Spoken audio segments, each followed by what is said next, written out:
New পটি box কিনলাম। Mixie ওকে নিয়ে আমি আয়ারল্যান্ডে গিয়েছিলাম। ও তো আমার ফ্যামিলি মেম্বার, ওকে রেখে আমি কোথাও যেতে পারবো না। একটা বেবি যেমন থাকে বাসায়, ঠিক ওরকম মায়া হয়ে যায়। যাদের তোমাদের পেট আছে তোমরা বুঝবে।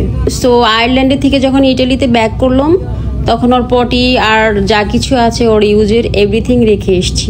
আয়ারল্যান্ড থেকে আসার সময় আমি ট্রানজিট নিয়েছি হচ্ছে নেদারল্যান্ডে। ভেবেছি নেদারল্যান্ড থেকে ঘুরে তারপর আসবো। সো এত বিগ জার্নিতে কি বলো, ওর পটি বক্স এই সেই নিয়ে আসা যায়? সো এখানে ইটালিতে বাসায় একটা রেখে গিয়েছিলাম, এসে সেটাই 1 মাসের মতো ইউজ করলো। ও তো বিগ ক্যাট, ওর জাত অনেক বড়। সো এখন দেখি আরো বড় হয়ে গেছে। সো নতুন একটা বিগ পটি বক্স কিনলাম। তোমরা কিন্তু মিক্সকে ছোট ভেবো না, ও কিন্তু ইউরোপিয়ান।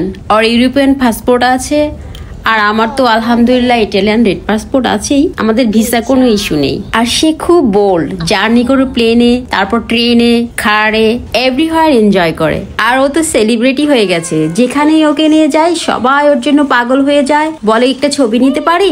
বিদেশে তো জানোই লুকিয়ে লুকিয়ে নেয়, আর সামনে থেকে তো নিতে পারে না। তখন আমাকে জিজ্ঞেস করে আমি কি ওর সঙ্গে একটা ভিডিও করতে পারি, আমি কি ওর সঙ্গে পিক নিতে পারি, আমি কি ওকে একটু আদর করতে পারি, এভাবে আমাকে জিজ্ঞেস করে, জানো।